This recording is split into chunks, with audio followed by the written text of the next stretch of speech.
사실 이거는 뭐 한심한 얘기긴 하지만은 과거 권위주의 정권 시절부터 국정원에서 이 역술가들 관리를 했었다고요, 사실은. 왜냐면 그 사람들 말이라는 게 굉장히 중요하잖아요, 그죠? 그러니까 우호적 여론 조성의 한 방편으로 관리를 했었어요. 그러나 이제 그 올라가는 레벨과 수위가 있어요.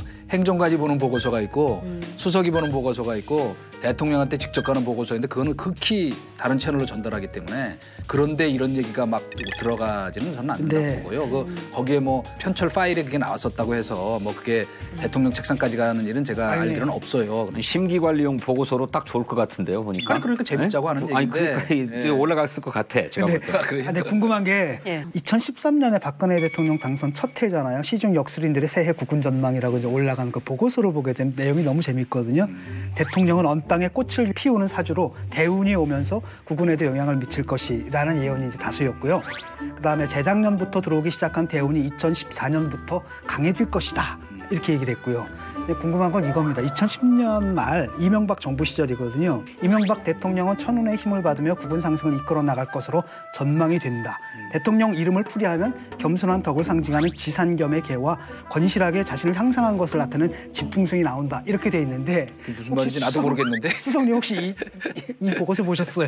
아니요. 이 보고서 혹시 들어보셨습니까? 이거는 저 심기관리라는 건 여러 가지 차원이 있잖아요. 기분 좋으라고 하는 것도 있고 그러니까 오죽하면 역술인 관리들을 했겠어요. 그때는 과거에는 아주 조직적으로 한 거예요. 그러나 지금은 이제 상황이 덕담 수준의 재밌자고 하는 거기 때문에 역대 대통령들한테 보든 안 보든 뭐 올라는 갈 수 있다. 참여연대에서는 뭐 반대 의견을 좀 내놨습니다. 경찰 개혁이라는 이름이 무색할 정도로 부실한 개혁안이다. 정보경찰을 폐지하거나 이관하는 것 같은 근본적인 개혁 방안이 이번에 안 들어갔다. 이런 평가가 좀 나오기도 하더라고요. 네, 크게 이제 지적을 받고 있는데 문제는 뭐냐면 당정청이 이번에 내놓은 정보경찰 개혁의 핵심이 관련 업무 종사 인력 중 11.3%를 감축한다는 거잖아요. 이게 이제 문제 본질적 해결책은 아닌 거고요. 두 번째로 정당 국회 등 상시 출입 중단하고 국회 협력관 제도를 폐지하겠다. 또 경찰 공무원법 개정에서 경찰이 정치에 관여할 경우 형사 처벌한다는 내용을 명문화하겠다라고 했는데 지금도 처벌하잖아요. 처벌하고 있지 않습니까? 그래서 이게 과연 이런 조항을 한다라고 해서 이 사람들이 그 권력의 도구로 악용될 수 있는 이런 여지를 갖다 근본적으로 차단할 수 있느냐 여기에 대한 이제 의구심이 좀 있거든요. 어떻게 생각하십니까? 글쎄, 근데 그것은 불가피하다고 보여져요. 이를테면 권력자의 의지가 굉장히 중요한데 과거에 노무현 대통령이나 또 문재인 대통령은 기무사의 독대 보고를 받지 않겠다.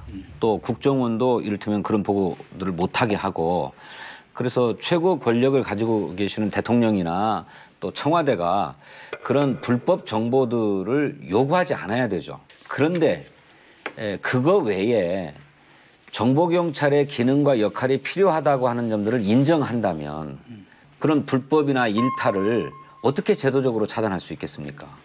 처벌하는 것 외에.